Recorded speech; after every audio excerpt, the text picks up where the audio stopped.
Bapak Ibu yang dikasih. Ibu Retno, tidak apa-apa, duduk di situ saja. Ya. Shalom, shalom, haleluya. Mungkin Bapak Ibu agak bingung sedikit. Biasanya kursi ini jejer 6. Tapi kenapa kok sekarang jejer 5? Ya, saya diingatkan Tuhan.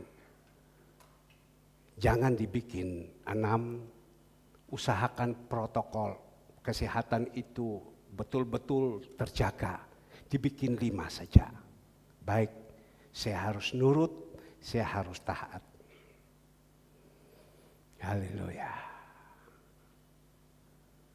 Ada pejabat, saya akan panggil beliau, ini adalah seorang dari Polres, ya, tapi tidak apa-apa. Dan saya harus lakukan, dan saat ini kita sama-sama sudah jalankan, dan biar semua jemaat yang ada bisa benar-benar menjaga protokol kesehatan, supaya kita sehat walafiat. Dan biar saat ini kita tahu bahwa hari-hari ini adalah hari-hari yang sangat dekat. Coba bisa melihat saya, Pak Yuli, mungkin dari Polres Perak, ya, kalau memang betul Pak Rizky suruh maju. Apa Andre Pak Rizky? Ya, baik. Ya, jadi dengan ini mari kita sama-sama kita membaca satu kebenaran firman Tuhan. Saya ajak kepada Bapak Ibu bukakan di dalam Titus 2 ayatnya yang ke-11 sampai ke-15. Titus 2 ayatnya yang ke-11 sampai dengan 15. Saudara Alfred mana ya? Saudara Alfred masih di kamar mandi. Alfred cepat sudah ya. Oh di mana? Oh di belakang. Ya, dia sembunyi di belakang. Haleluya. Titus 2, tolong ya, Catherine di video supaya dikirim. Titus 2, ayat yang ke-11 sampai dengan ke-15. Semua sudah dapat ya. Saya akan membaca. Kasih karunia Allah menyelamatkan semua manusia. 11. Karena kasih karunia Allah yang menyelamatkan semua manusia sudah nyata. 12. Ia mendidik kita supaya kita meninggalkan kefasikan dan keinginan-keinginan duniawi. Dan keinginan-keinginan duniawi, dan supaya kita hidup bijaksana, adil beribadah di dalam dunia sekarang ini. 13. Dengan menantikan penggenapan pengharapan kita yang penuh bahagia, pernyataan kemuliaan Allah yang maha besar dan juru selamat kita Yesus Kristus. 14. Yang telah menyerahkan dirinya bagi kita untuk membebaskan kita dari segala kejahatan, untuk menguduskan bagi dirinya suatu umat kepunyaannya sendiri yang rajin berbuat baik. 15. Saya ajarkan kepada Bapak Ibu, sama-sama kita baca. Beritakan semua ini, semuanya itu, nasihatilah dan yakinlah seorang dengan segala kewibawaanmu. Janganlah ada orang yang menganggap engkau rendah. Bapak Ibu yang dikasihi Tuhan, satu kebenaran firman Tuhan yang dituliskan oleh Rasul Paulus kepada Titus. Kita semua tahu siapa itu Rasul Paulus. Rasul Paulus itu orang yang dipilih oleh Allah.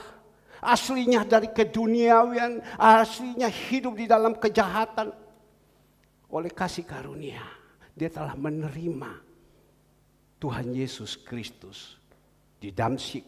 Dia berubah, dia menjadi orang-orang yang baru. Banyak jiwa-jiwa yang dimenangkan. Dan saat 2000 tahun yang lalu dia tuliskan juga surat ini kepada Titus. Karena dia tahu Titus ini sama seperti Timotius. Orang yang rohaninya luar biasa bagus, dididik dari orang tuanya. Sehingga dia pilih Titus. Supaya Titus engkau pergi beritakan kepada umat-umat Tuhan yang ada di Kreta. Karena pada waktu itu mereka umat-umat Tuhan yang ada di dalam kereta, mereka mengikuti Tuhan, tetapi juga duniawinya ada. Sehingga kejahatan-kejahatan yang begitu luar biasa, pergi, sampaikan. Sehingga dituliskan di dalam ayatnya yang ke-15 kita melihat di sini. Beritakanlah semua itu, nasihatilah. Dan yakinkanlah orang dengan segala kewibawaanmu. Jangan adalah orang yang menganggap engkau rendah. Bapak Ibu yang dikasihi Tuhan. Rasul Paulus menyampaikan kepada Titus. Pergi beritakan, dikatakan di sini. Beritakan. Nasihatilah mereka. Ya. Nasihatilah mereka. Yakinkanlah orang dengan segala kewibawaan. Janganlah ada orang yang menganggap engkau rendah. Ada berapa banyak orang-orang ini senantiasa menganggap rendah. Karena dia berpikir Timotius ini masih muda. Siapa kau Timotius, kau bisa mengajarkan saya. Kau tidak tahu saya ini pintar. Saya punya titel hebat. Sudah S1, S2, S3, S4. Bahkan mungkin ada orang yang punya titel 5 sampai 6. Tapi kita melihat di sini. Apa yang dikatakan Rasul Paulus. Jangan sampai orang menganggap kamu itu rendah. Ya. Mari supaya kita ini tidak dianggap orang rendah. Berusahalah kita jadi orang-orang. Menjadi teladan, menjadi contoh. Mempunyai kewibawaan. Bukan kewibawaan dengan gayanya kita. Tapi tidak, kehidupan kita menjadi contoh. Menjadi teladan. Sehingga orang bisa menghargai kita. Dan juga di sini kita melihat tolong dikeluarkan. Di dalam ayatnya yang ke-15. Janganlah ada orang yang menganggap engkau rendah. Kebanyakan yang menganggap rendah atau sepelekan kepada kita. Itu adalah orang-orang yang berpendidikan. Dia berpikir, siapa kamu? Kau mau mengajar kepada saya. Itu sombong. Tapi Rasul Paulus katakan, engkau ini Timotius atau engkau ini Titus, orang yang dipilih sama Tuhan. Jadi jangan orang menganggap engkau rendah, engkau masih muda. Tapi jadilah contoh teladan. Tadi kalau saya melihat ibu kekasih kami, Ibu Ros punya anak. Masih muda, udah S2, master. Ya. Dan dikatakan mamanya akan ambil S3 lagi. Lanjut S3, S4, S5, S6, S7. Langsung kemudian harinya terakhir es lilin. Ya. Dia orang pintar. Di sini ada berapa banyak orang-orang yang pintar. Tapi marilah. Kepintaran kita ditaruhkan dulu ke belakang. Karena Rasul Paulus katakan, Tuhan akan memakai orang yang tidak berhikmat. Tuhan akan memakai orang yang bodoh untuk mengajar kepada kita. Kita harus tahu dulu. Ada banyak orang menyepelekan. Siapa kamu? Sehingga dia menyepelekan firman Tuhan itu dia tidak dapat. Dia jadi kefasikan, dia jadi fasik. Jadi orang fasik. Maka itu Tuhan katakan di Maliaki 3 ayatnya ke-18. Engkau akan melihat perbedaan orang fasik dan orang benar. Orang fasik itu adalah orang-orang yang pintar. Tapi dia tidak bisa melakukan firman. Sebab dia menyepelekan semuanya. Tapi kita perlu tahu. Firman Tuhan katakan Tuhan akan memakai orang yang tidak berhikmat. Atau memakai orang yang kurang berpengetahuan. Atau memakai orang yang bodoh. Untuk menyampaikan kepada orang-orang yang pintar. Saya ini sekolah tidak tinggi. Tetapi Tuhan bisa percayakan saya. Menyampaikan firman Tuhan. Kepada Sintua Toga Sirait. Ya, kepada Ibu Ripa. Kepada Bapak Kris Jami. Yang titelnya 5-6. Kepada anaknya Ibu Ros. Saya tahu itu karena Tuhan. Maka itu mari. Apa yang disampaikan di sini ayat ke-15. Beritakan semua itu. Nasihatilah. Dan yakinkanlah orang dengan segala kewibawaan. Yakinkanlah. Ini kebenaran, ini benar. Yakinkanlah. Maka itu Bapak Ibu yang dikasihi Tuhan. Izinkan pagi hari ini saya mau meyakinkan kepada Bapak Ibu. Bahwa apa yang disampaikan oleh Rasul Paulus kepada Titus. Supaya Titus ini bisa memberitahukan kepada orang-orang yang jahat-jahat pada waktu itu di Kreta. Pengikut-pengikut Kristus yang keduniawian. Agar supaya kasih karunia Allah yang menyelamatkan semua manusia. Kasih karunia Allah yang menyelamatkan manusia. Bapak Ibu yang dikasihi Tuhan. Tolong adik angkat kepala.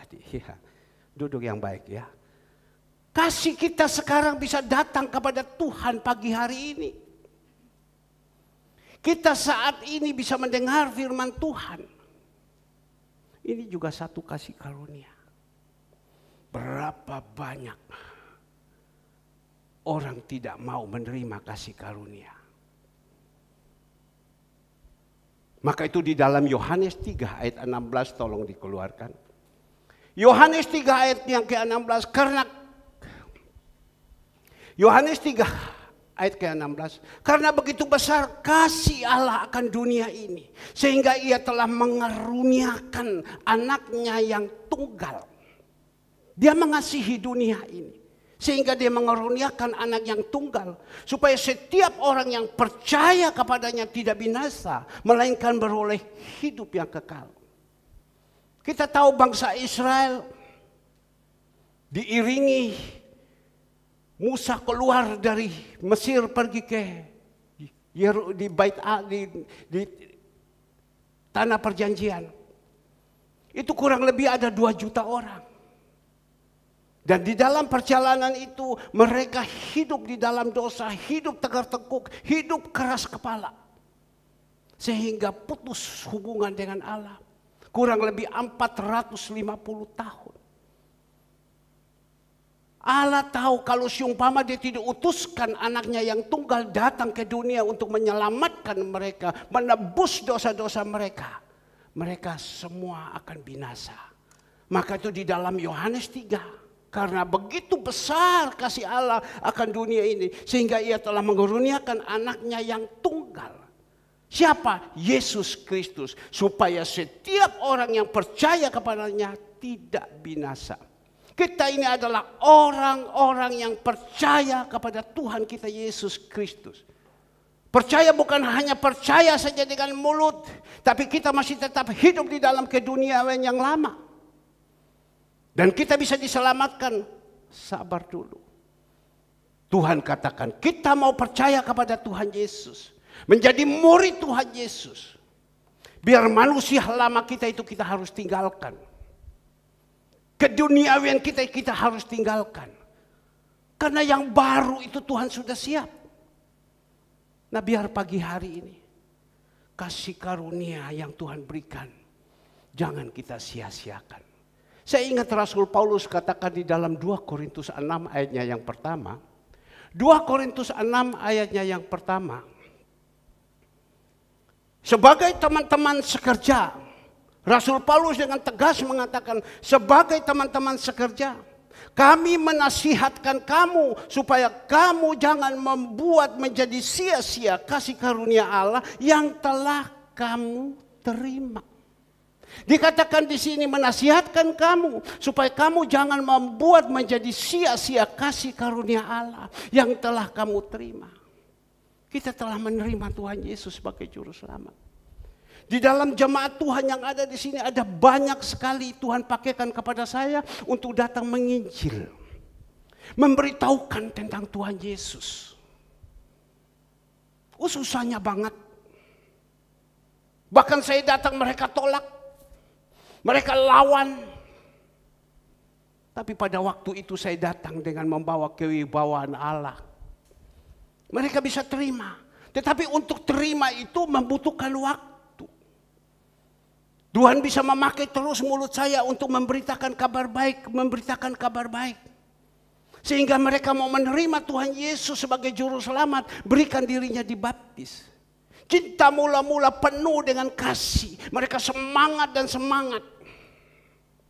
Berapa banyak jemaat Tuhan yang ada di sini. Bahkan yang sudah pergi, yang sekarang sudah tinggalkan kembali lagi. Sudah tidak di dalam Tuhan. Yang dulu begitu semangat. Saya teringat Bapak almarhum Pak Karto. Saya datang kepada dia. Saya menyampaikan tentang Yesus. Tidak langsung dia terima. Dia tolak, sinis. Maka itu dikatakan beritakan, jangan engkau anggapkan enteng. Saya berpikir ini dia orang dunia. Saya datang dengan bergengsi kepada dia. Dan pasti juga dia melihat oleh kasih karunia. Pada satu saat dia sakit. Karena dia belum percaya Tuhan Yesus pada waktu dia sakit. Dia ambil itu alat sembayangnya dia. Pada waktu dia sembayang. Bukan Tuhan dia ya, Allah dia yang dia lihat. Tetapi Tuhan Yesus ada di depan dia. Sehingga dia katakan, panggilkan pendeta itu. Aku mau terima Tuhan Yesus. Itu adalah kasih karunia. Dan sampai akhirnya dia masih tetap setia mengiringi Tuhan. Sehingga menangkan semua. Anak, mantu, cucu, cicit semua dimenangkan. Sampai sekarang istrinya juga masih tetap pertahankan terus Ibu Cu. Karena Tuhan Yesus sudah tidak lama lagi datang. Ini adalah kasih karunia. Jangan kita sia-siakan. Kita abaikan. Maka itu apa yang dikatakan? Beritakanlah semua itu, nasihatilah dan yakinkanlah dengan segala kewibawaanmu. Saya berharap untuk anak-anak saya yang ada di sini. Apalagi kalian yang sudah terima Tuhan Yesus mulai dari sekolah minggu. Jangan sampai karena keduniawian yang membuat kalian itu mundur daripada Tuhan. Sayang loh. Tadi kita baru melihat bagaimana mimpi dari seorang ibu atau mimpi dari seorang anak muda. Tuhan memberitahukan sangkakala turun. Kedatangan Tuhan Yesus, mereka tertinggal. Untuk urusan dunia nanti, Tuhan tahu apa yang menjadi kebutuhan kita. Bapak Ibu yang dikasihi Tuhan, maka itu kasih karunia yang kita terima, yang menyelamatkan kita, itu betul nyata. Di dalam ayatnya yang ke-11, karena kasih karunia Allah menyelamatkan semua manusia sudah nyata. Pertahankan. Jangan kita sia-siakan apa yang kita sudah dapat. Nah, kita melihat pagi hari ini ada satu nasihat dari Rasul Paulus kepada Titus untuk menyampaikan orang-orang di Kreta. Karena pada saat itu di Kreta banyak mereka melakukan kejahatan-kejahatan. Mereka punya hidup dalam keduniawian begitu tinggi. Sehingga apa yang dia katakan di sini? Di dalam ayatnya ke-12, ia itu huruf besar, berarti Tuhan. Coba kita melihat, ia ini huruf besar. Mendidik kita supaya kita meninggalkan kefasikan, keinginan duniawi, dan supaya kita hidup bijaksana, adil, dan beribadah di dalam dunia sekarang ini. Coba mari sama-sama kita renungkan firman Tuhan yang saat ini baru saja kita baca. Ia ini adalah Tuhan. Yohanes 1 ayat 1, pada mula adalah firman. Firman itu adalah Tuhan. Jadi firman hari ini mendidik kita, mengajarkan kepada kita supaya kita meninggalkan kefasikan. Bapak Ibu yang dikasihi Tuhan, pagi hari ini Tuhan memakai hambanya yang ada di Jemaat Surya Kebenaran supaya mendidik Jemaat Surya Kebenaran ini meninggalkan kefasikan. Saya sempat kontak dengan seorang gembala sidang yang ada di daerah. Bapak Gembala, besok Bapak Gembala sampaikan firman Tuhan apa kepada jemaat?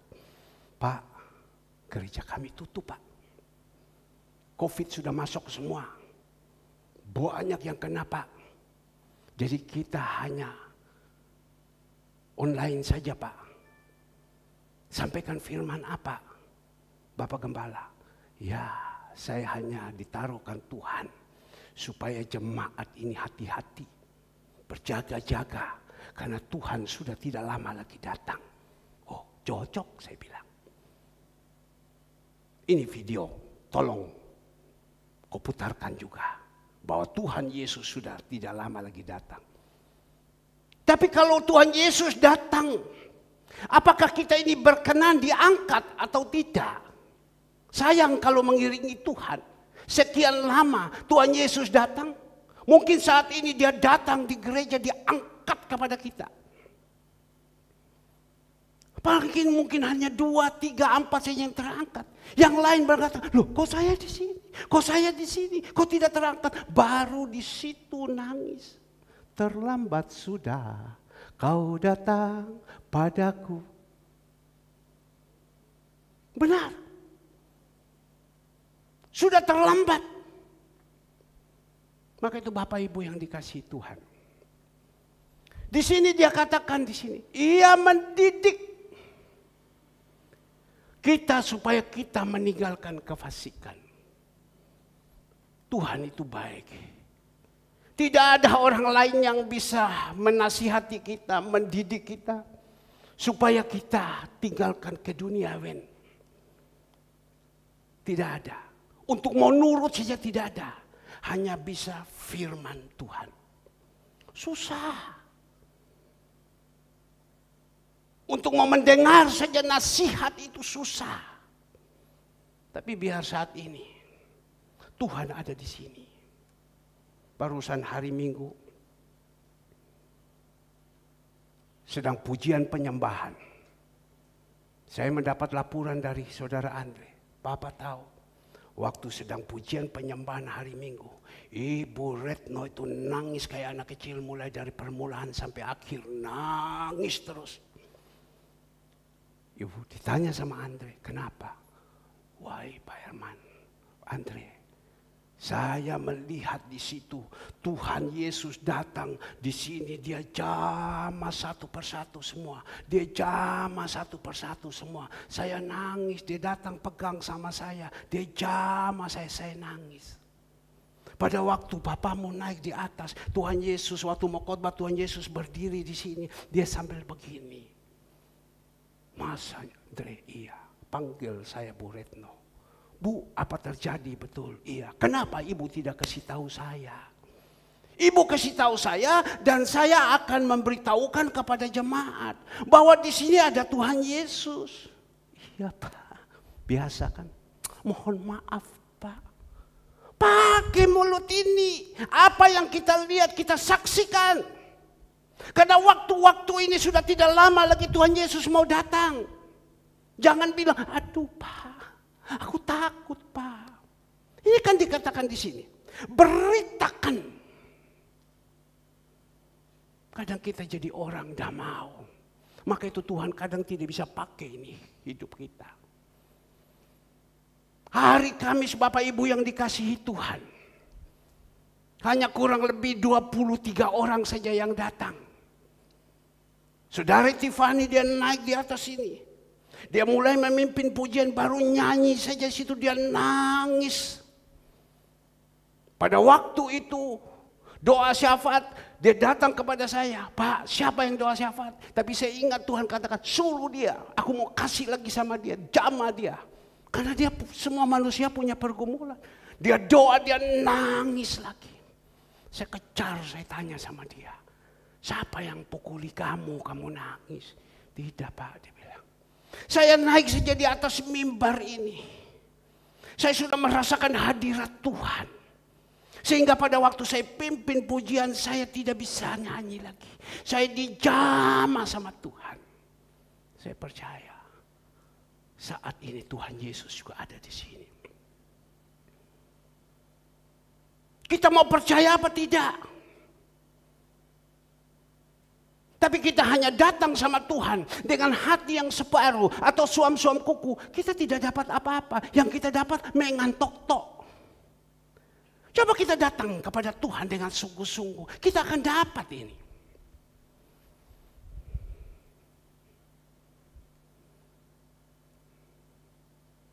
Kita akan dapat.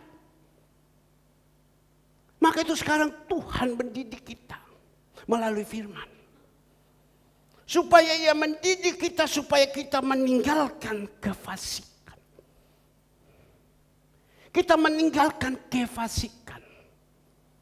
Fasik itu adalah orang yang pintar. Mengerti itu firman Tuhan mulai dari Kejadian sampai Wahyu. Dia tahu semua.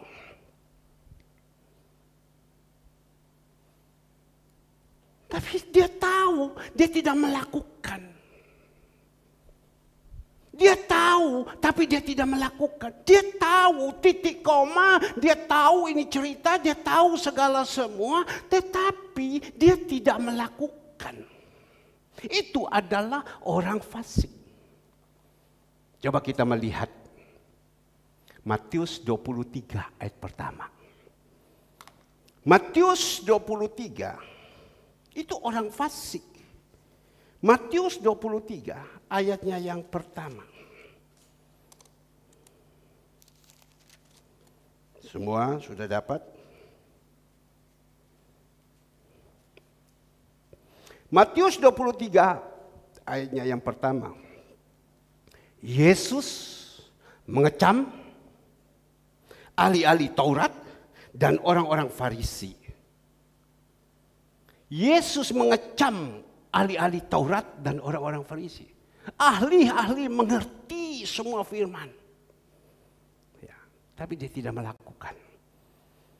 Dikatakan di sini, maka berkatalah Yesus kepada orang-orang banyak, kepada murid-muridnya. Katanya di dalam ayat pertama, ahli-ahli Taurat dan orang-orang Farisi telah menduduki kursi Musa. Sebab itu turutilah dan lakukanlah segala sesuatu yang mereka ajarkan kepadamu. Tetapi jangan kamu turuti perbuatan-perbuatan mereka. Karena mereka mengajarkan tetapi tidak melakukannya.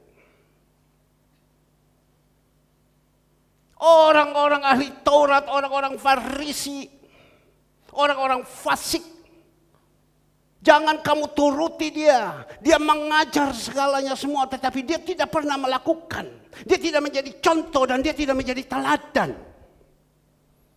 Saya sekarang sedang mengajar kepada Bapak Ibu yang dikasihi Tuhan. Kalau saya tidak menjadi contoh dan saya tidak menjadi teladan, tendang saja sama saya Tuhan. Saya terus berusaha. 1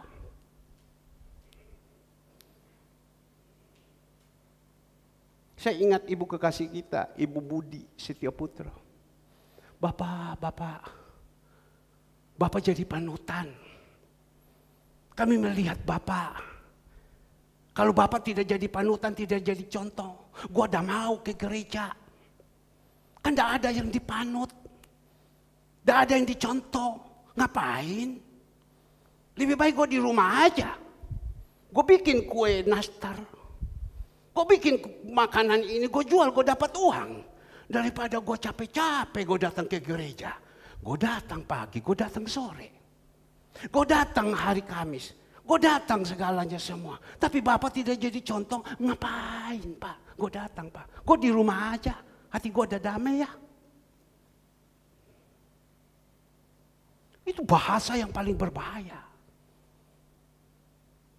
Tapi Bapak jadi contoh, jadi teladan. Kami mau Pak. Dan melihat ada perubahan-perubahan di dalam kehidupan ini. Anak-anak kami bisa berubah, mereka cinta. Tetapi kalau kita ini punya pangkat terlalu banyak, kita punya titel terlalu banyak, tetapi kita tidak jadi contoh, percuma. Agak keras. Karena Tuhan sudah mau datang. Karena Tuhan sudah mau datang. Percuma. Ini dikatakan fasik.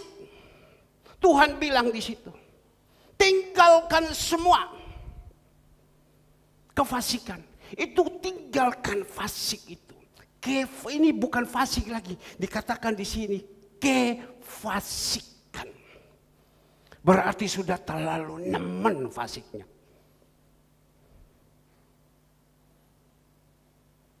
Kefasikan. Dia katakan di sini, ia mendidik kita supaya kita meninggalkan kefasikan. Ini kalau kita mau kupas ini, saya percaya kita di sini tidak ada orang fasik. Tapi kalau ada kita di antara sini orang fasik, itu mungkin tersentuh di dalam hati, mendongkol dia. Wah. Saya pernah dikatakan oleh seseorang, dia katakan, Pak, itu Pak Herman dia ngomong. Dia tahu, dia bilang saya itu orang fasik. Makanya saya biarkan saja. Ya, soalnya kan saya ngomong ya berdebat firman. Saya kasihkan dia firman dan lain-lain segala semua. Ya. Tetapi kalau kita hanya berdebat saja itu firman. Tapi kita tidak menjadi contoh, menjadi teladan. Kita punya bapak tua di belakang.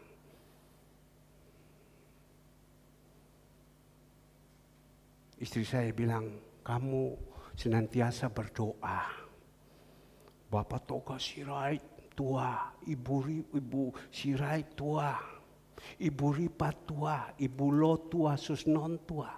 Tapi kamu tidak pernah berbicara tentang Ibu Cu. Sampai istri saya bilang, Ibu Cu, mohon maaf. Ya, suami saya doakan kamu tua. Iya, karena Ibu Cu bilang, saya ini kelihatan umur 70 lebih. Lebih kakak dari Ibu Sirait. Tapi main badminton, siapa yang ada tak smash sama saya. Pergi main badminton. Smash, 70 lebih. Jadi saya tidak berpikir dia sudah tua. Dia masih muda. Ayo siapa mau uji lari dengan Ibu Cu? Anak muda sini. Uji lari putar saja ini. 10 kali lawan Ibu Cu. Sing paling muda di sini, ayo. Tidak kira menang. Tapi kita melihat ada orang tua. Dia senantiasa memberikan contoh. Dia memberikan teladan. Maka itu pada waktu dia ulang tahun. Itu Tuhan omong kepada istri saya. Kau bikin dia itu miswa. Kirimkan kasih. Saya kaget. Sesudah doa pagi istri saya bilang, saya mau bikin miswa. Untuk apa? Mau kirim kepada si tua ini, orang tua. Ya, makan. Ya sudahlah. Kok bisa? Oh ya, saya disuruh Tuhan. Berarti Tuhan itu menyelidiki. Maka itu hati-hati opung. Waktu ini sudah singkat. Jaga terus menjadi contoh, menjadi teladan. Jangan sampai orang melihat opung atau melihat saya menjadi contoh teladan. Dan sesudah itu saya keluar dari keteladanan. Menjadi keduniawan. Orang berkata, percuma engkau khotbah, tapi tingkah laku macam begini. Percuma engkau khotbah, tingkah lakumu seperti ini. Jadi contoh, teladan. Ada orang berkata begini, Pak, saya pergi satu tempat, Pak. Saya ketemu seseorang yang sering khotbah. Pada waktu saya ketemu dia sering khotbah, gitu segala sesuatu, dia lihat sama saya, Pak. Mau lari dia, Pak. Dia mau lari, Pak. Saya lihat terus, dia usaha lari, karena malu. Senantiasa mengajar, mendidik, tapi tidak menjadi contoh. Sehingga pada waktu dia mau lari, langsung dikatakan, "Hei, apa kabar?" "Oh ya. Putar lari lagi. Malu.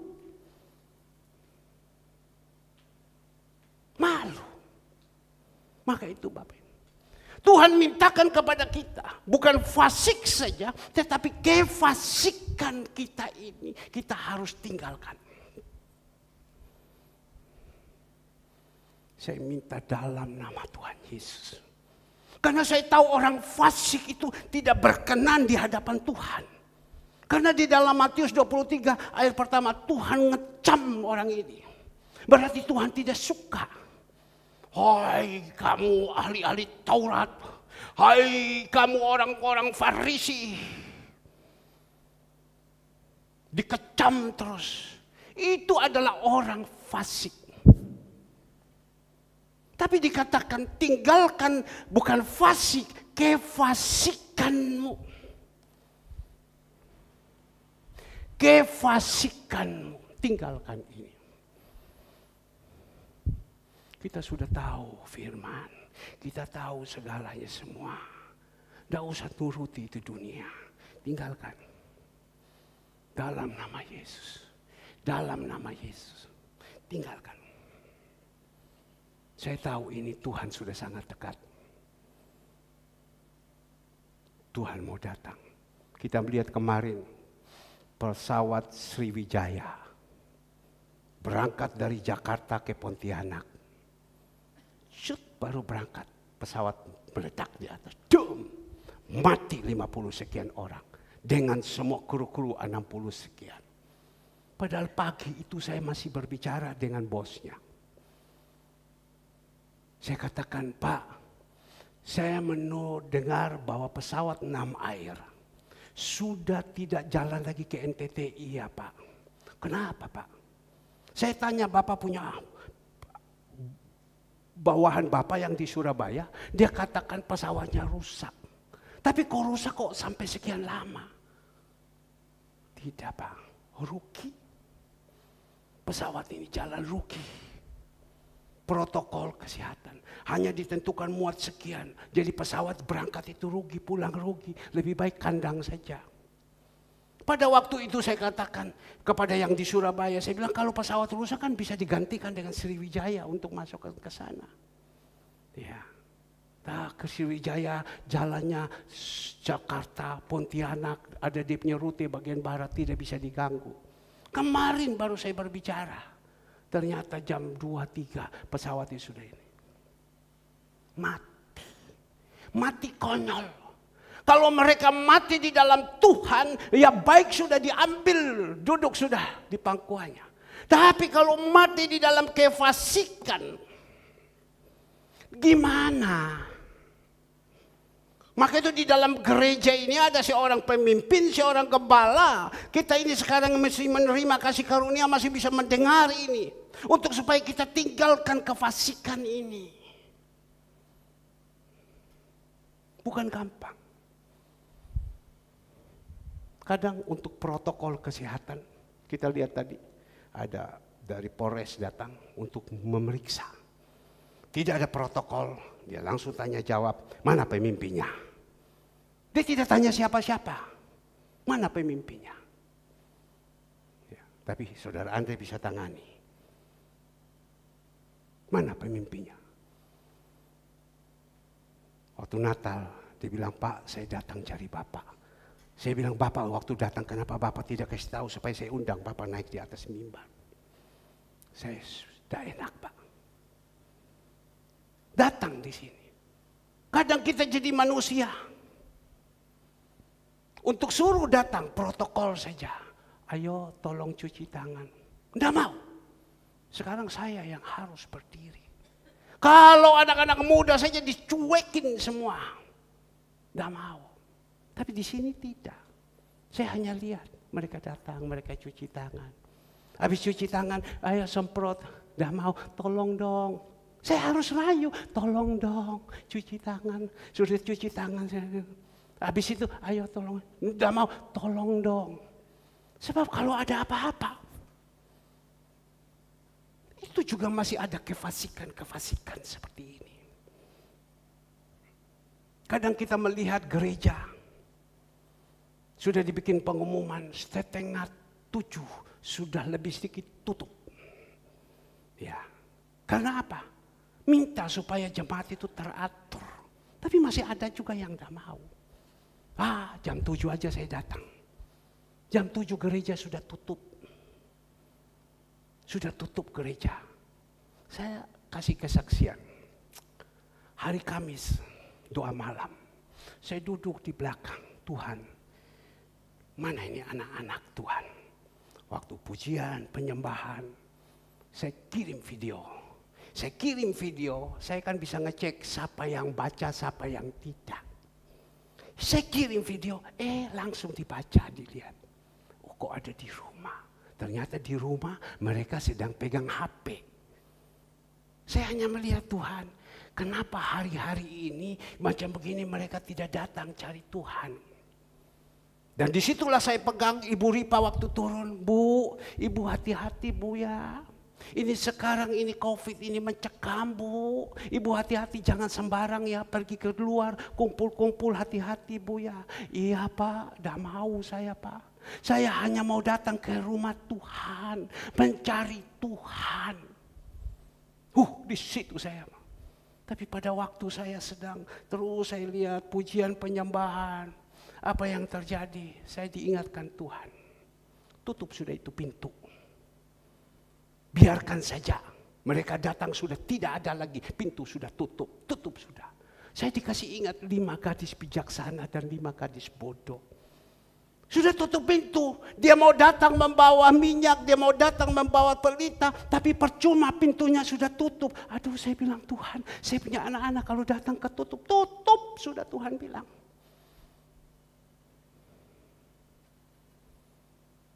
Nah Bapak Ibu yang dikasih Tuhan. Maka itu mari Bapak Ibu. Kefasikan kita yang ada ini. Memang untuk kita lepaskan kefasikan ini berat. Apalagi memang sudah dasarnya karakter yang keras. Sudah mendarah daging. Ibaratnya seperti pohon beringin yang sudah tumbuh besar, yang tua sudah. Itu mau dilepaskan itu susah. Harus dihancurkan semua itu akar-akar. Susah sekali. Maka itu kita yang kalau saat ini kita mendengar firman Tuhan. Mau mendengar dan lakukan. Itu adalah kasih karunia. Tinggalkan kefasikan. Dan dia katakan kita meninggalkan kefasikan dan keinginan-keinginan dunia. Tolong dikeluarkan. Mendidik kita supaya kita meninggalkan kefasikan dan keinginan-keinginan dunia. Dan supaya kita hidup bijaksana, adil dan beribadah di dalam dunia sekarang ini. Keinginan-keinginan dunia. Inilah Bapak Ibu. Dunia ini gaya tariknya lebih kuat. Dunia ini gaya tariknya lebih kuat. Dia seperti magnet tarik kepada kita. Maka itu kita harus lebih sungguh-sungguh. Minta Roh Kudus terus. Jangan jemu-jemu engkau beribadah kepada Tuhan. Karena dunia ini saat ini mau tarik kepada kita keluar. Kegelapan ini, dunia ini mau tarik dengan caranya apa?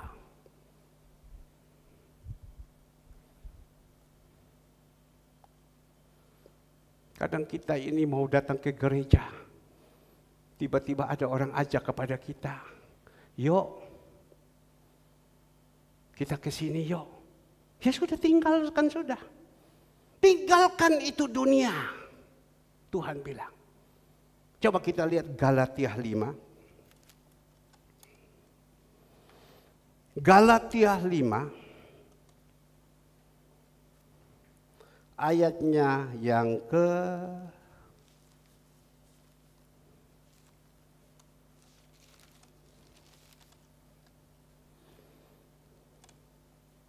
16. Galatia 5 ayatnya yang ke-16.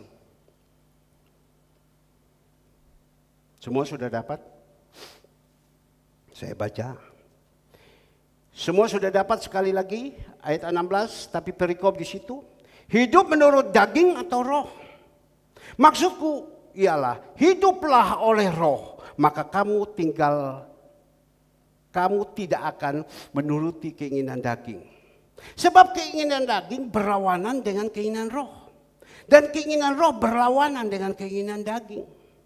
Karena keduanya bertentangan. Sehingga kamu setiap kali tidak melakukan apa yang kamu kehendaki. Akan tetapi jikalau kamu memberi dirimu dipimpin oleh roh, maka kamu tidak hidup di bawah hukum Taurat. Perbuatan daging telah nyata. Pencabulan, kecemaran, hawa nafsu.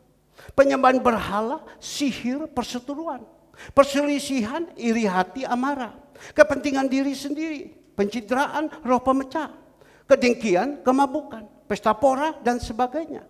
Terhadap semua itu kuperingatkan kepada kamu, seperti yang telah kubuat dahulu, bahwa barang siapa melakukan hal-hal demikian, ia tidak akan dapat bagian dalam kerajaan Allah.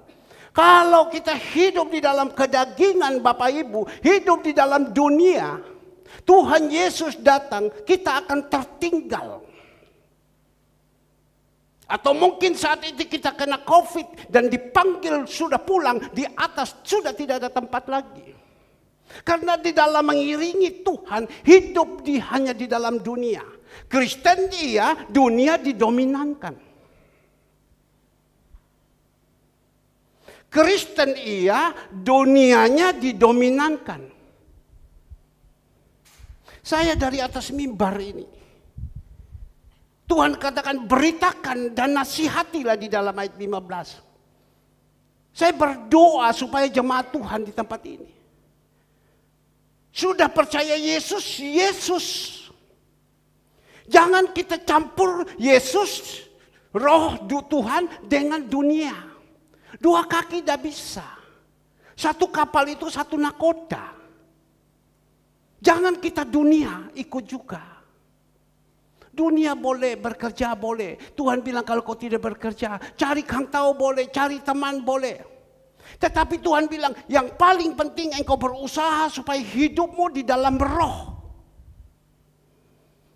Roh Kudus yang menguasai kita. Karena bertolak belakang dunia ini dengan Tuhan, bertolak belakang. Maka itu dikatakan di dalam ayat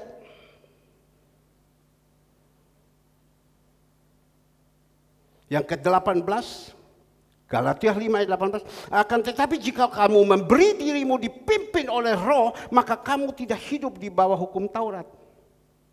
Perbuatan daging telah nyata. Dunia daging nyata.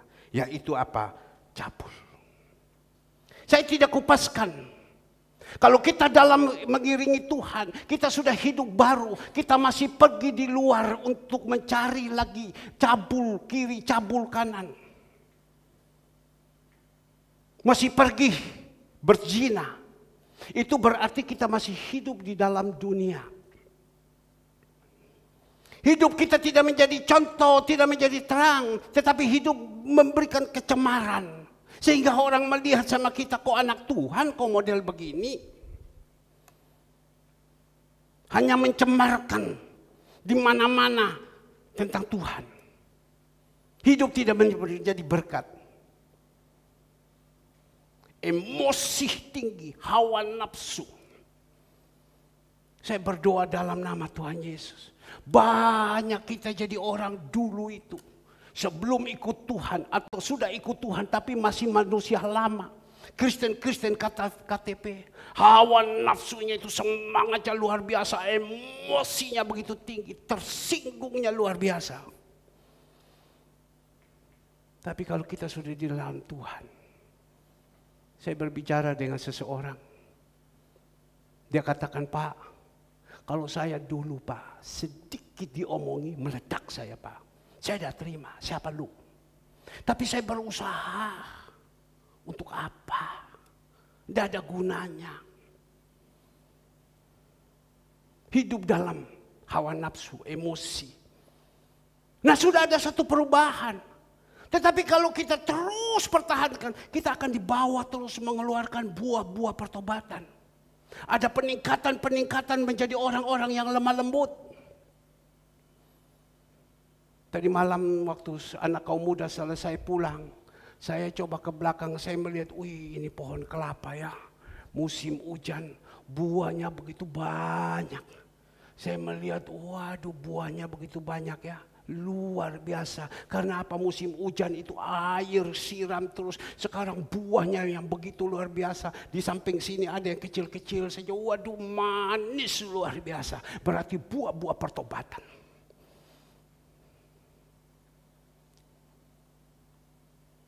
Hawa nafsu.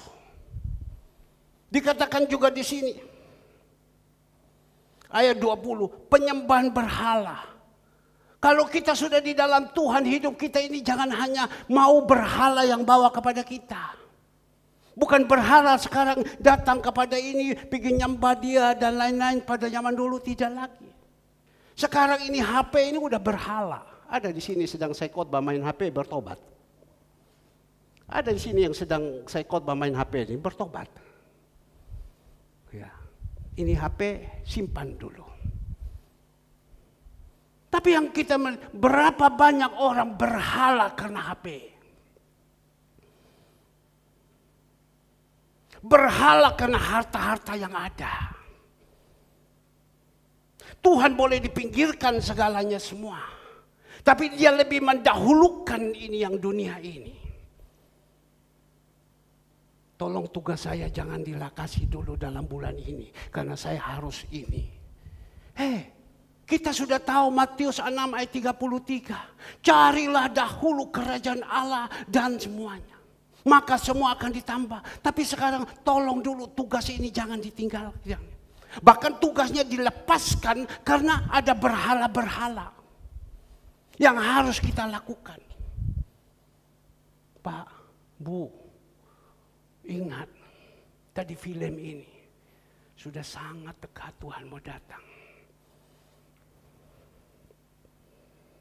Ada orang berhala dengan uangnya, berhala dengan hartanya. Untuk Tuhan dia tinggalkan, dia biarkan sudah semua. Lebih baik saya pergi urus kerja. Ada satu anak muda. Saya berkata kepada dia, kamu ini kok jadi orang. Gajinya tidak pernah naik-naik. Terus 3,5 juta. Saya sudah usahakan kamu untuk supaya kau dapat kerja. Dan gaji itu nanti waktu kau dapat kerja, mungkin gajimu bisa naik sampai 9 juta. Dan kau dapat fasilitas mobil. Apa yang dijawab sama saya? Pak, Bu, mungkin belum waktu Om. Tuhan kasih saya seperti itu. Kalau Tuhan kasih saya seperti itu, nanti kalau saya sudah seperti itu, waktu Om Herman liwat di muka saya tidak mau anggap sama Om Herman. Saya sudah jalan angkat kepala. Oh berarti kau sadar. Mungkin Tuhan belum kasih, dia bilang. Belum izinkan saya. Dan Tuhan tahu bahwa saya ini naik ini bagaimana. Jangan sampai saya sudah terima gaji tinggi. Saya sudah tidak memandang orang lagi. Pada waktu saya susah saya masih memandang. Tapi pada waktu saya sudah senang tidak mau memandang lagi. Mungkin Om liwat saya juga tidak mau lihat sama Om. Itu berhala karena uang. Ingat itu kebaikan Tuhan. Maka itu kalau kita sampai saat ini belum diangkat,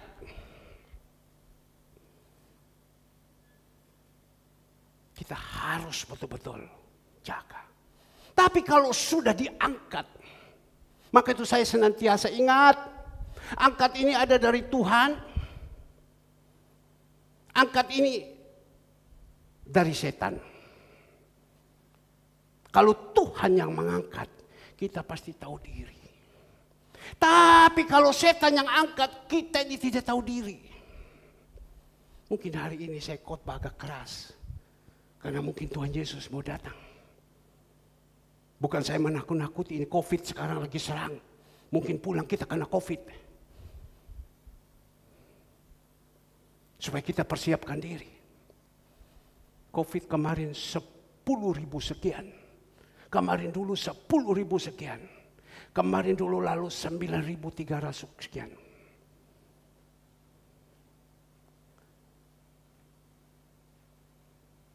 Maka itu Bapak Ibu. Berhala, kita terus berhala. Kita lupa. Bahkan juga dia katakan di sini, sihir. Saya tidak berbicara, saya tahu jemaat Tuhan sini tidak ada yang pakai guna-guna opo-opo. Pakai guna-guna opo-opo saya tahu. Ya kan pakai guna-guna ya. Ayo lepas. Dalam nama Yesus. Keluar. Setan, keluar. Opo-opomu. Keluar, keluar, keluar. Sini tidak. Amin.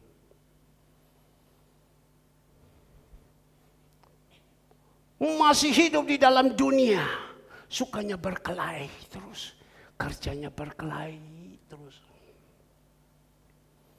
Di rumah berkelahi, tidak pernah habis-habis. Ramai.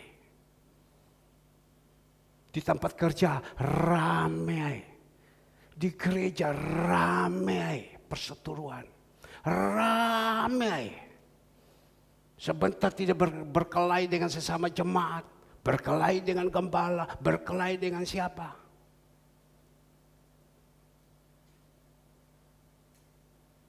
Itu RW di luar berkelahi sama RW itu. Supaya RW itu datang. Kau. Ya. Itu orang dunia. Keduniawian. Suka berselisih dengan satu sama lain. Itu orang dunia. Sudah selesai. Jangan suka berselisih. Kalau roh Tuhan itu tidak suka berselisih. Dia suka damai. Karena Mazmur 37 ayat 37 bagian C, orang yang suka damai ada masa depan. Suka berselisih.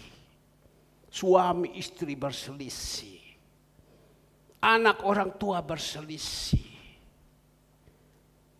Di gereja sesama jemaat berselisih. Apalagi sama gembala berselisih. Cuma datang ke gereja 3 jam itu pulang kok berselisih. Itu karena apa? Ada roh keduniawian yang ada di dalam. Iri hati. Kenapa kalau dia ditolong, kenapa saya tidak? Kenapa harus begini? Kenapa harus begini? Berapa tahun yang lalu ada orang datang kepada saya. Pak, saya mau beli rumah, Pak. Saya butuh uang 300 juta, Pak. Tolong, Pak, carikan, Pak. Tapi kan saya melihat orang ini kan tidak bisa. Cara berpikirnya, cara ambil tindakannya, dan lain-lain saya tidak bisa. Oh, saya bilang tidak bisa ini. Marah dia. Si orang itu Bapak bantu. Bapak bantu. Saya tidak.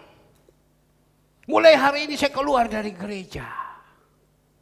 Itu masih ada iri hati. Kenapa Bapak ini orang Bapak bantu? Ini Bapak bantu. Loh, orang bantu itu orang melihat. Bisakah orang ini dibantu? Kalau dibantu kira-kira dia bisa dah, dia punya otak ini bisa dah untuk ini. Tapi kalau orang yang bodoh-bodoh dibantu kan tenggelam semua.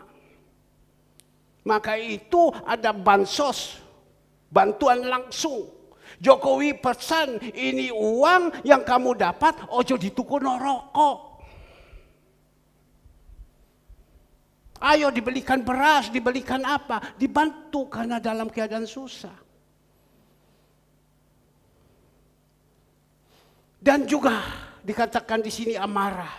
kepentingan diri sendiri. Itu masih keduniawian. Hanya memikirkan diri sendiri. Tuhan Yesus sudah tidak pikirkan dirinya sendiri. Dia pikir kalau saya tidak datang ke dunia ini, maka mati semua ini umatnya. Binasa semua mereka.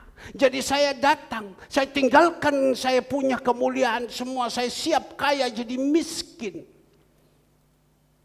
Biar kamu yang jadi kaya. Ego.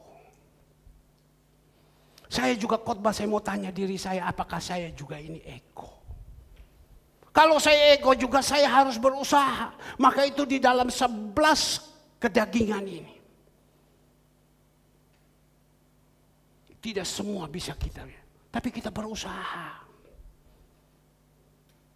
Di dalam ayat 21, kedengkian, kemabukan, pesta pora. Yang saya mau berbicara di sini tentang pesta pora. Orang firman Tuhan bilang, lebih baik engkau ke rumah duka daripada engkau ke pesta pora. Kalau engkau pergi ke rumah duka, engkau masih bisa menginjil. Sudah, tidak usah susah. Suamimu, mamamu, atau anakmu, atau engkongmu, makmu, sudah dipanggil Tuhan. Sudah, jangan susah. Dia akan selama di sini kan. Yang penting sekarang dia sudah percaya Tuhan. Kamu sudah percaya Tuhan dah? Belum? Ayo, ini Tuhan Yesus. Dia menjanji loh. Kalau kita percaya Tuhan Yesus, kita berubah menjadi manusia baru. Kita mati masuk surga. Enak loh di surga. Mahkota kemuliaan sudah disiapkan.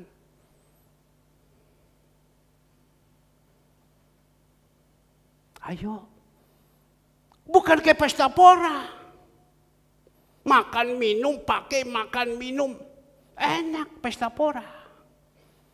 Banyak orang lebih senang, itu orang dunia senangnya ke pesta pora.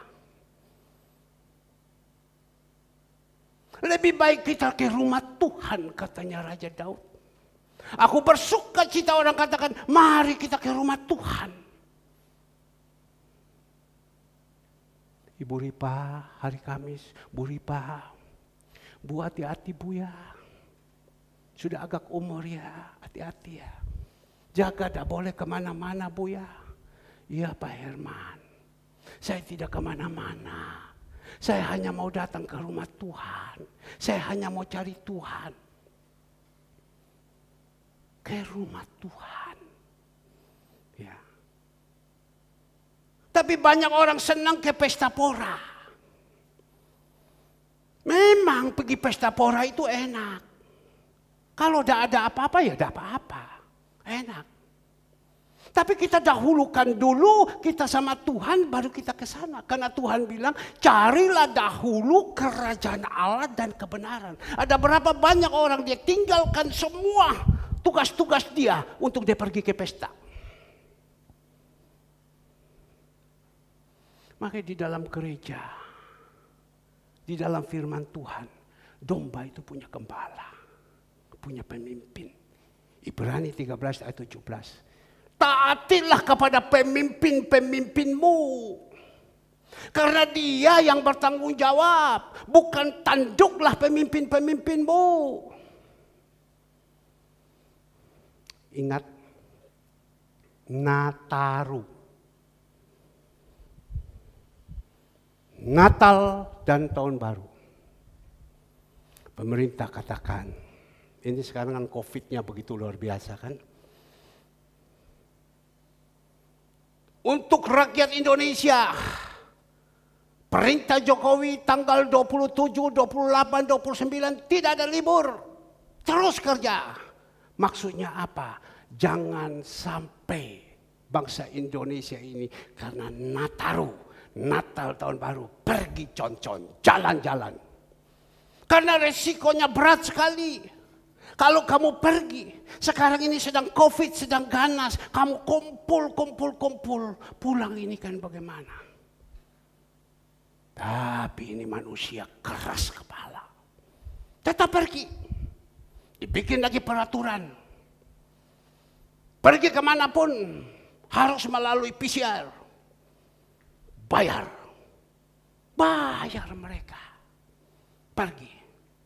Sudah kan? Senang kan? Mulai tanggal 24 atau 23, 22 berangkat. Senang kan? Tanggal 4, 5 pulang. Habis 4, 5 pulang, kantong sudah kosong. Puji Tuhan. Sudah kosong. Sampai di rumah. Virus sudah masuk. Karena selama ini waktu pergi kumpul-kumpul, dekat-dekat. Itu virus mulai menyerang. Virus mulai menyerang. Pulang sampai di rumah.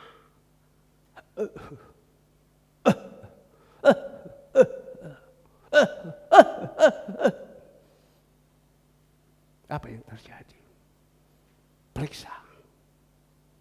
Ternyata di swab ini sudah putih semua di dalam. Langsung bawa ke rumah sakit. Pergilah rumah sakit RKZ penuh. Pergilah kemana penuh. Pergilah kemana penuh. Penuh. Sampai saya ada kirim. Suster bilang, Bapak boleh daftar masuk, kamar tidak ada. Di atas semua sudah penuh. Bapak tidur, duduk saja di sini. Sudah. Kan diomongi, jangan. Tapi seperti itu. Satu contoh. Saya punya sepupu. Punya anak. Ini saya khotbah dia dengar. Saya punya sepupu. Punya anak. Dia udah menikah, punya anak segala semua. Waktu selesai Natal, berangkat ke Bali. Pesta. Sampai di sana juga pocong-pocong. Sambil putar. Kiri ke kanannya. La. Papanya ngomong. Saya jadi pusing saya gini. Pusing. Papanya ngomong. Cing, ojo pergi.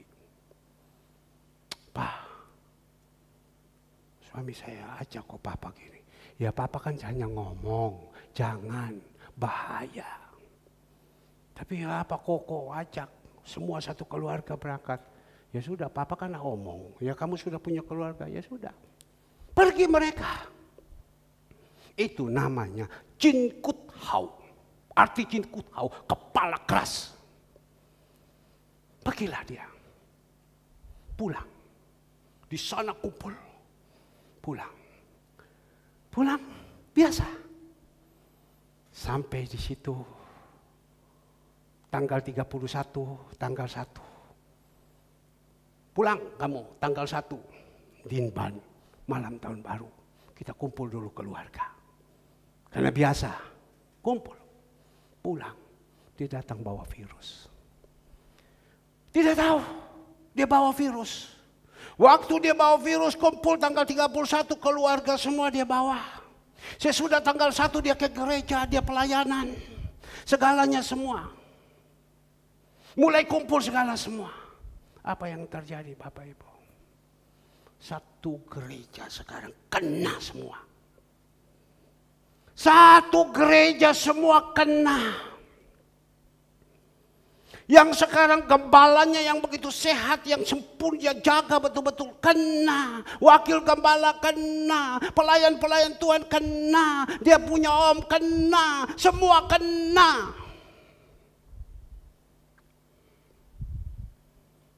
Ayo.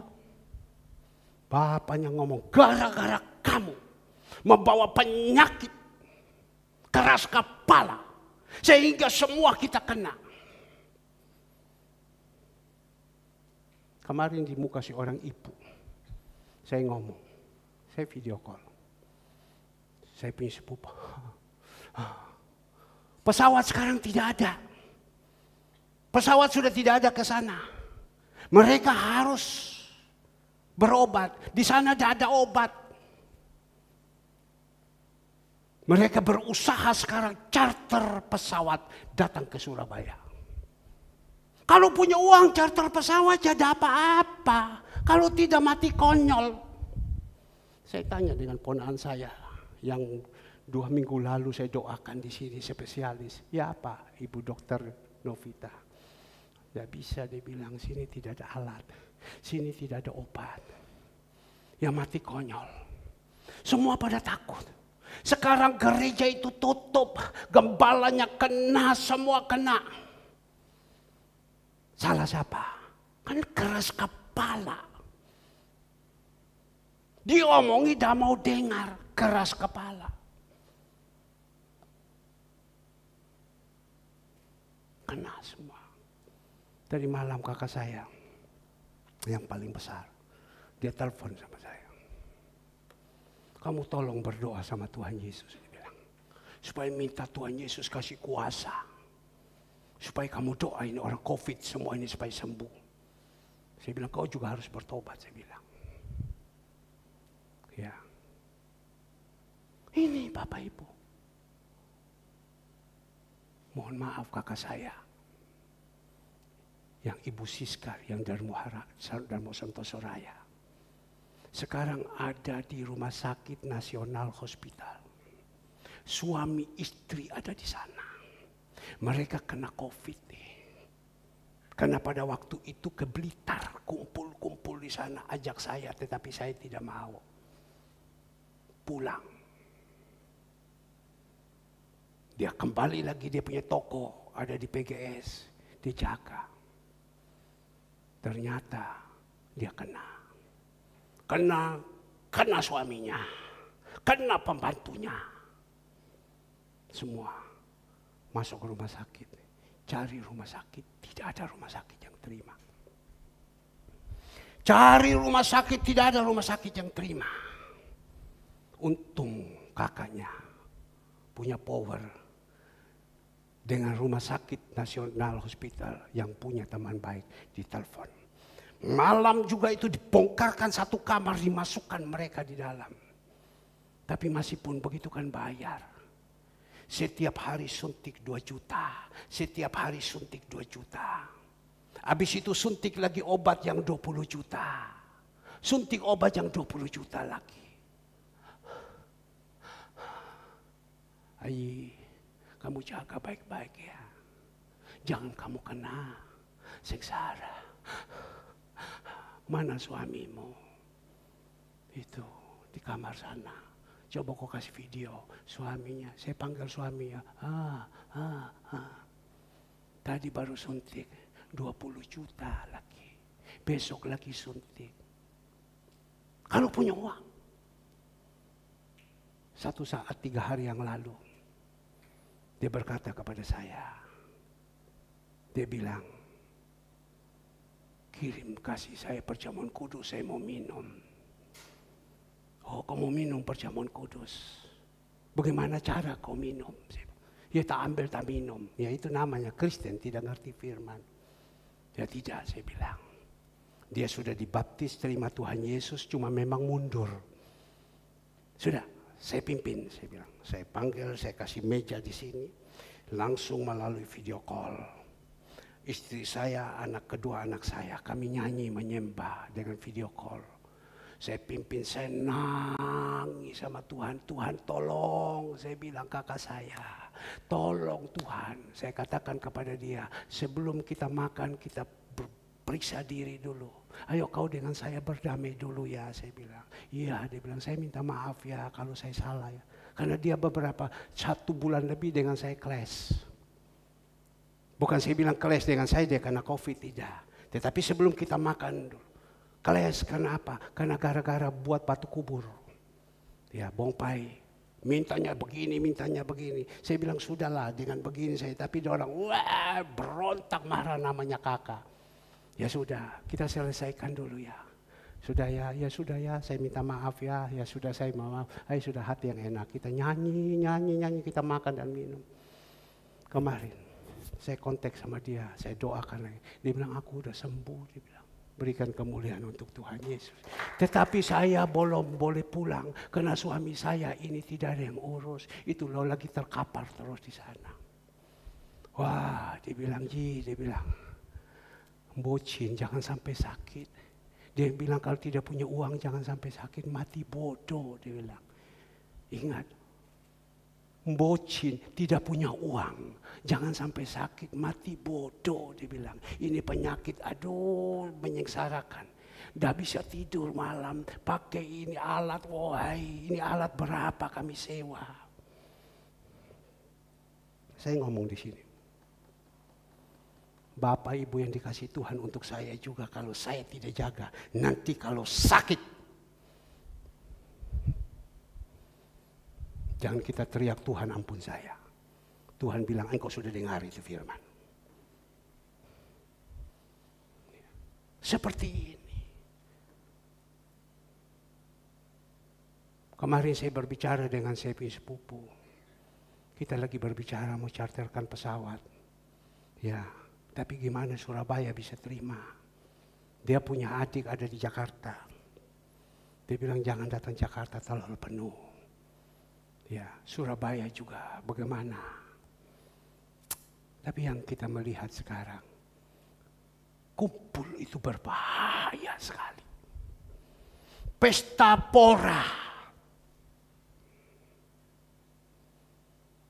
Saya berdoa, sore nanti 6:30 atau jam 7. Jemaat kita, Ibu Andreas, ada bikin pesta di rumahnya. Undang 300 orang. Kita tidak tahu 300 orang itu siapa. Saya tadi jemaat masuk kan saya lihat. Sopo iki? Oh, Pak Toga Sirait. Dia isolasi mandiri terus di rumah. Oh ya. Siapa ini? Oh, Ibu Cu. Oh, saya tahu. Siapa ini? Coba orang yang tidak kenal. Mohon maaf. Maka itu kursi saya pulkan ke belakang. Takut. Sekarang sudah tidak bisa bilang bawa jiwa-jiwa datang kepadaku. Kita jadi gembala sekarang jaga ini. Maka itu sekarang kita lihat Tuhan bilang protokol kesehatan. Biasa 6, ini sekarang 5 saja. Bapak Ibu, hati-hati. Kita berdoa.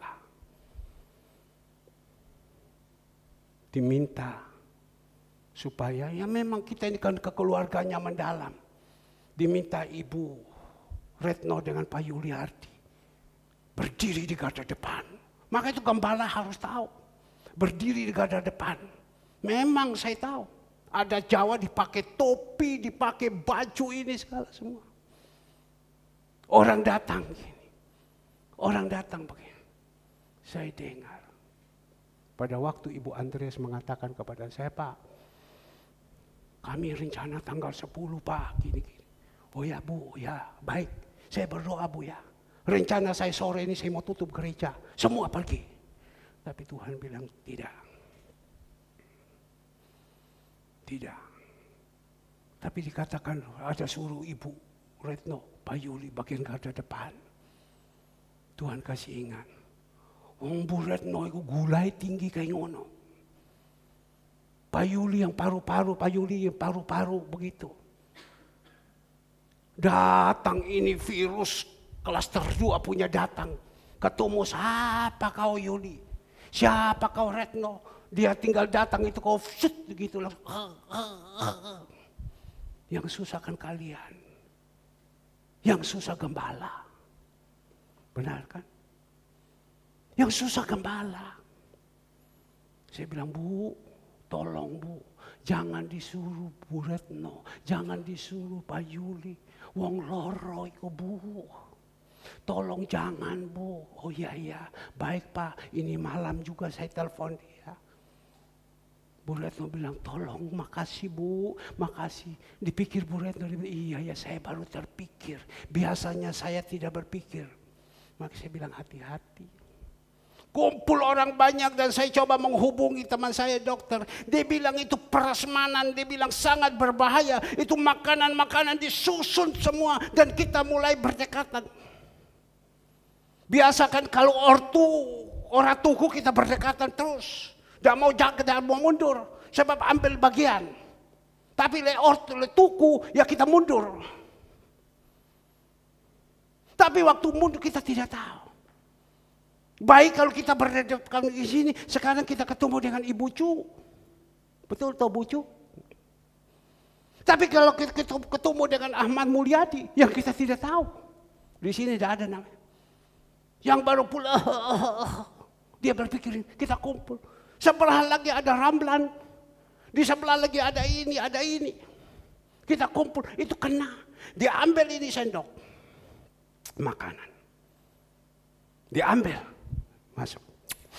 Enak. Ayam kecap. Ayam kecap. Ayam penaci. Masuk lagi sini. Wah, Brandbon. Ini apapnya udah keluar. Ini dokter yang cerita saya. Kan tidak mungkin.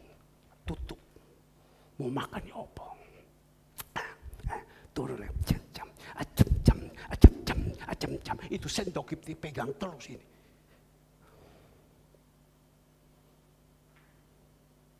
Kita kan sering prasmanan di belakang kan. Kan tidak mau mundur.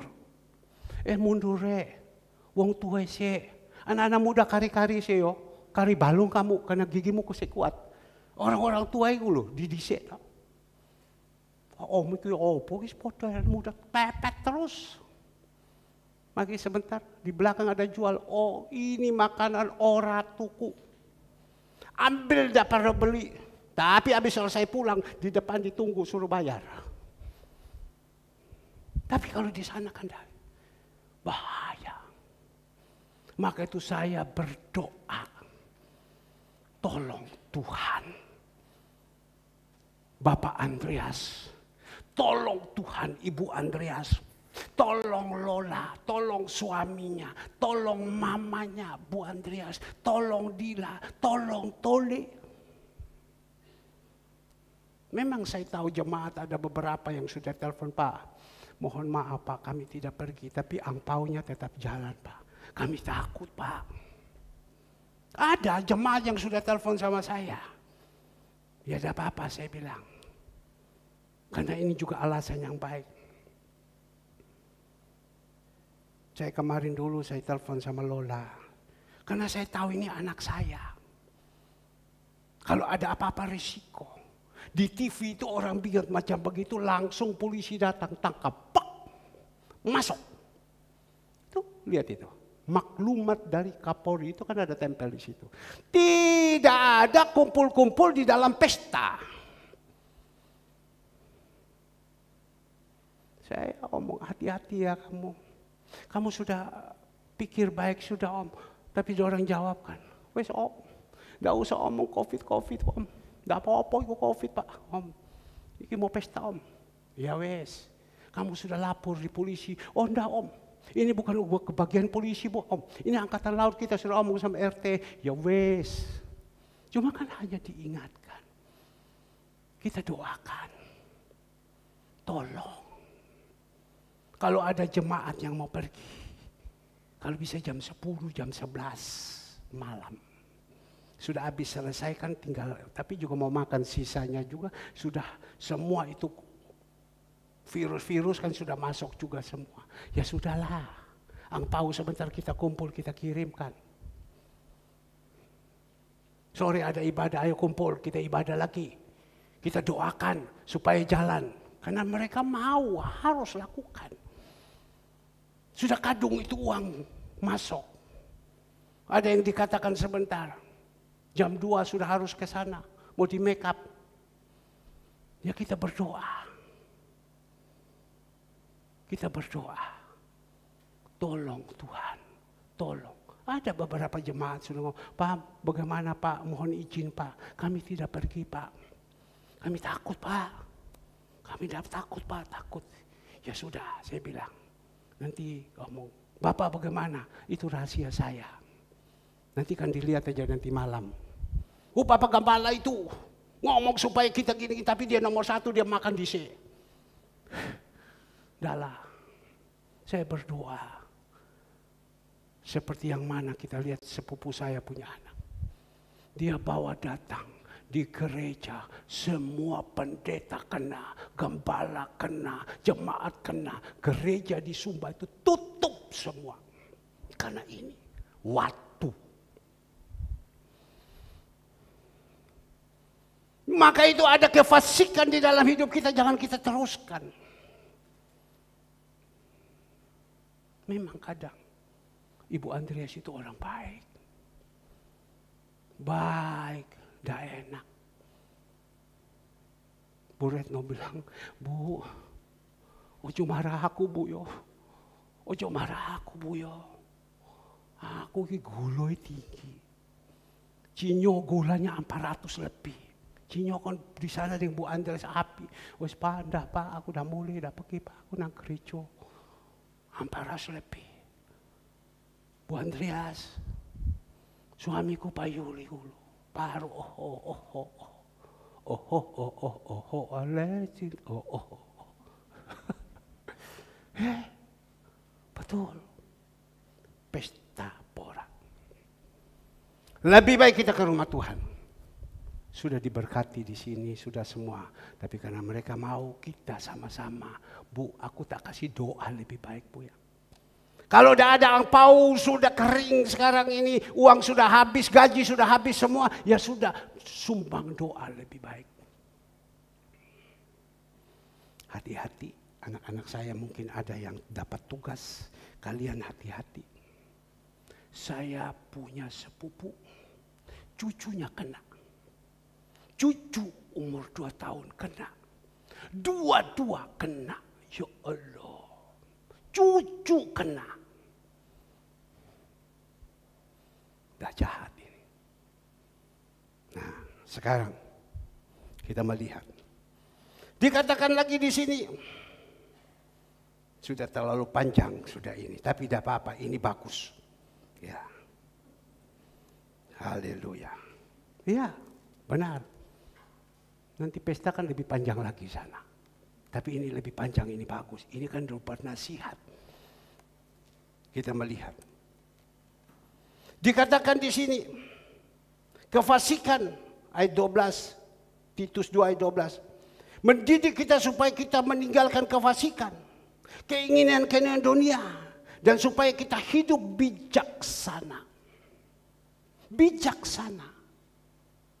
Ada 5 gadis bijaksana dan 5 gadis yang bodoh.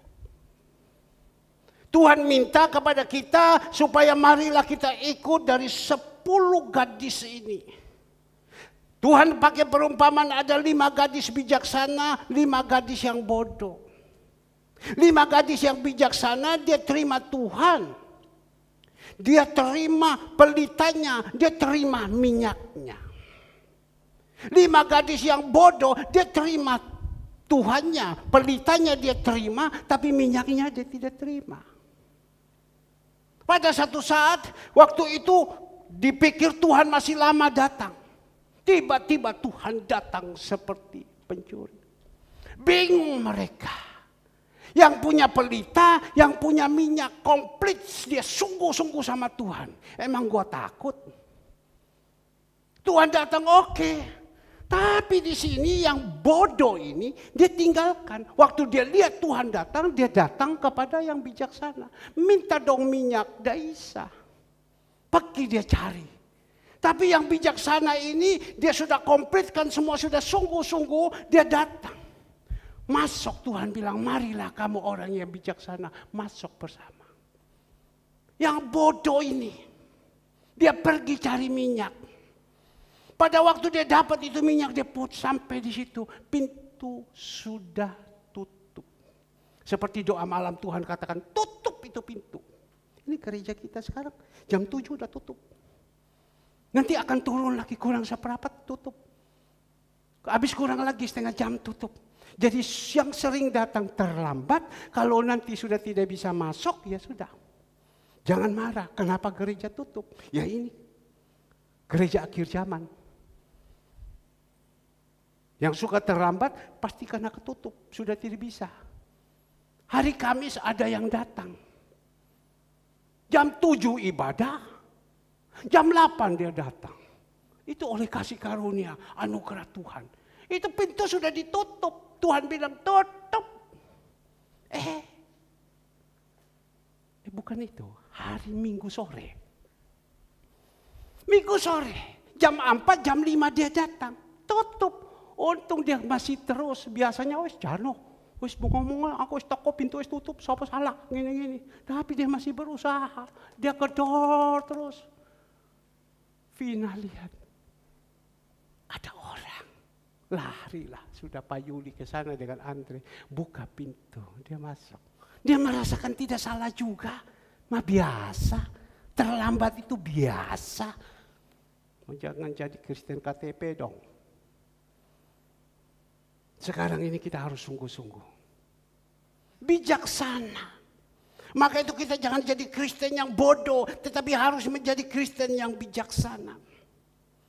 Dan lanjut kita melihat lagi. Adil dan beribadah di dalam dunia sekarang ini. Keluarkan.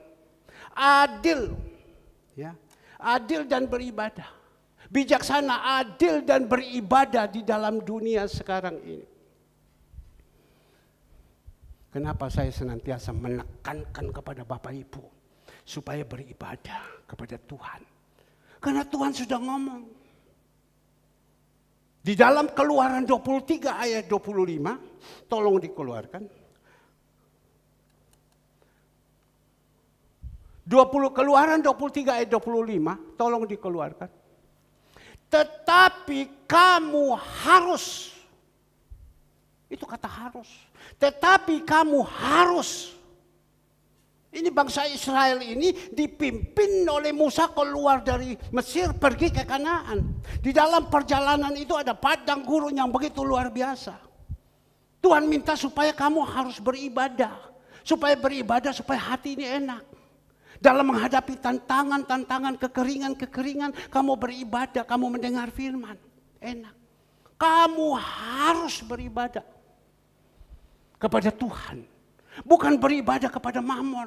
Bukan beribadah kepada yang senang-senang punya. Tidak. Kamu harus beribadah kepada Tuhan Allahmu. Maka Ia akan memberkati roti makananmu. Takut kan? Lebih baik cari kerja dulu, ibadah ditinggalkan. Tapi Tuhan bilang beribadah. Maka Allahmu, maka Ia akan memberkati roti makananmu. Dan air minumanmu, hati yang penuh dengan damai. Dan aku akan menjauhkan COVID di dalam hidup. Penyakit ini kalau kita beribadah sama Tuhan, cari Tuhan. Tuhan bilang aku akan menjauhkan penyakit. Loh. Tadi Bapak Ibu berkata, Pak, katanya tidak boleh kumpul-kumpul. Ya, pemerintah bikin PSBB 11-25. Ibadah itu 50%. Ibadah boleh. Tapi kerumun-kerumun tidak boleh. Ibadah boleh. Pemerintah tahu. Karena pemerintah tahu ibadah ini mengandung janji. Tuhan bilang dia jauhkan penyakit daripada kita. Pesta bahaya. Pesta pora itu keduniawian. Tapi kalau seumpama kita juga ada kesempatan pergi pesta untuk, kenapa tidak? Ada beberapa jemaat, mereka pesta perkawinan hari Minggu tutup. Kalau gereja Bukit Zaitun, gembalanya udah tentukan. Jemaat mau menikah tidak boleh hari Minggu. Hari Kamis, hari Jumat, hari Sabtu. Sabtu tidak boleh. Karena persiapan untuk ibadah. Kamis, Jumat, Senin, hari-hari tengah. Itu nurut mereka. Nurut, itu berbicara tentang ketaatan. Hari Minggu tidak boleh. Tapi kita ini masih berikan toleransi. Hari Minggu tutup ini gereja sore. Yuk, pesta yuk. Pulang cepat yuk. Pulang langsung bulu mata ditambah. Digambar semua. Mukanya waktu masuk di pesta kita lihat sepatu tinggi keloplak. Loh, bulu mata rambutnya botol kiri, botol kanan. Tapi dikatakan di sini ibadah. Ini penting. Jauh dari penyakit. Nah, itu batuk, tapi bukan batuk COVID, tidak. Percaya sama saya. Jemaat Tuhan yang ada di sini dalam nama Yesus. Kita melihat di sini. Kita melihat lagi di dalam 1 Timotius 4 ayat 8. 1 1 Timotius 4 ayat 8. Dikatakan di sini latihan badani terbatas gunanya, tetapi ibadah itu berguna dalam segala hal.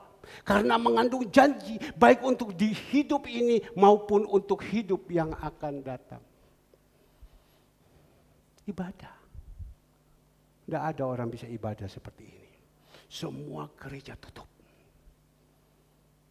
Kita masih mendapatkan kasih karunia. Masih bisa beribadah. Sore ibadah lagi. Kemarin satu hamba Tuhan, pemimpin pujian 20 tahun yang paling terkenal di Betani, yaitu pendeta C.C. Marlatu. Dicari saya. Mungkin ada yang dengar yang pimpin pujian dengan begitu luar biasa. Dicari saya. Pak Pendeta, 2 hari yang lalu saya ingat Bapak. Karena dulu ketemu sama saya di Australia. Pada waktu kami pergi sama-sama dengan dia. Saya ingat Bapak. Sekarang bagaimana Pak? Masih tetap melayani kah? Saya bilang masih tetap. Jemaat masih semangat? Masih. Ibadah berapa lama? Ibadah 3 jam. Luar biasa. Pagi mereka makan. Sore mereka makan. Pak, tidak ada cerita macam begitu sekarang. Tapi kalau Bapak bisa memimpin jemaat seperti itu adalah jemaat-jemaat milenial yang luar biasa. Jemaat yang tangguh. Tidak ada cerita macam begitu. Sekarang orang mau beribadah aja sudah tidak mau. Apalagi tempat Bapak 3 jam. Pagi datang, sore datang. Itu adalah jemaat kalau Tuhan Yesus datang, mereka langsung terangkat. Cut. Kayak persis 4G. 1, 2, 3, 4, 5G. Ya. Langsung terangkat, signalnya luar biasa. Maka itu sore nanti. Ayo. Daripada kita di rumah main HP, bini sana main, sini main, mau pergi pesta. Bagaimana? Takut COVID. Lebih baik datang sama Tuhan. Betul tak Cinyo? Betul tak Cinyo? Betul tak Cinyo? Mana Ibu Ani? Ibu Aninya mana? Sore ya, suruh datang ya. Ikut kayak Ibu Ripa gitu loh. Tuhan Yesus memberkati. Oke.